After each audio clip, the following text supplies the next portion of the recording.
Hey there. Welcome to this edition of Take 5 with Tony. Today we're going to confront another myth. We did this earlier in the Take 5 series. This myth is about economic well-being. The myth is, when it comes to the economy, growth is the answer. Always. Now that myth is about as pervasive, about as fundamental as anything we have in economic thinking in our country and in most of the world.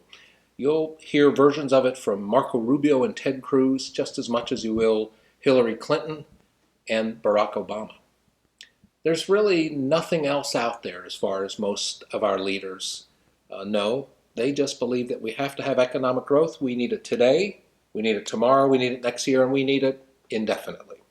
So what we're going to look at, not only today, but actually over a 5-part series is that the best answer to economic problems, to job creation and prosperity? Can we do it? And what kinds of opportunities and problems does constant growth create? So let's start with acknowledging that economic growth has lifted millions of people out of poverty. In our own country, in our own history, and certainly more recently in places like China and India and Brazil, where a middle class has been created just over the last 2 to 4 decades as economic growth has made the pie a little bit bigger. But we also know that there's real problems and limitations with economic growth.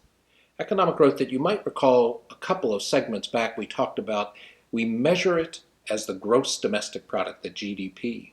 And you might also recall that that measurement of economic growth, the GDP, doesn't discriminate between good stuff, solar panels, medical advancements, organic farming, and bad stuff like cigarette smoking and the lung cancer and the other issues that come with it.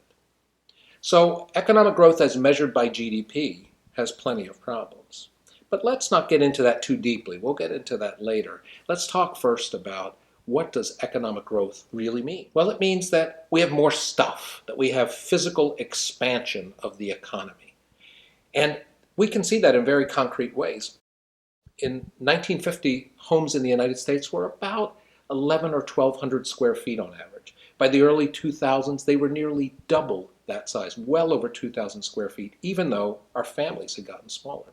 It's true, too, of our sales space, our retail square footage. We had 4 square foot of retail space per person in the United States in 1960.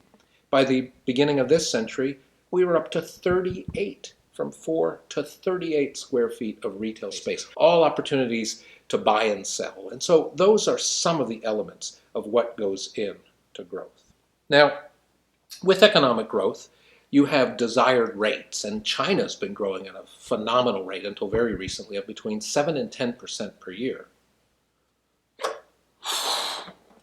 Now that kind of growth rate, 10%, means that every 7 years, just a little over 7 years, the entire size of the economy would double.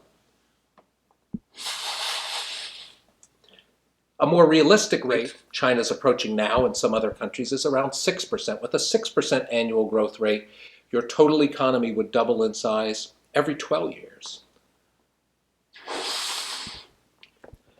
But a lot of countries, including the United States, we're not looking at 6 and 7% growth rates anymore. Or in the range of 2.5% to 3% is what economists want. And that sounds entirely reasonable, 2.5%, 3%. Now, a 3% annual growth rate means that every 21 years, the economy has doubled in size.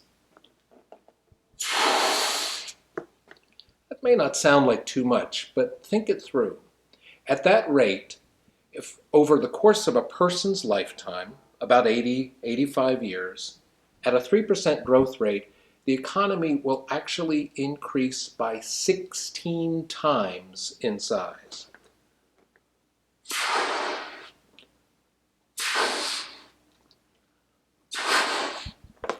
What we're going to be looking at over these next 4 segments is what are the consequences of that? Who gets some of that growth? And most of all, can the world sustain that kind of economic growth forever?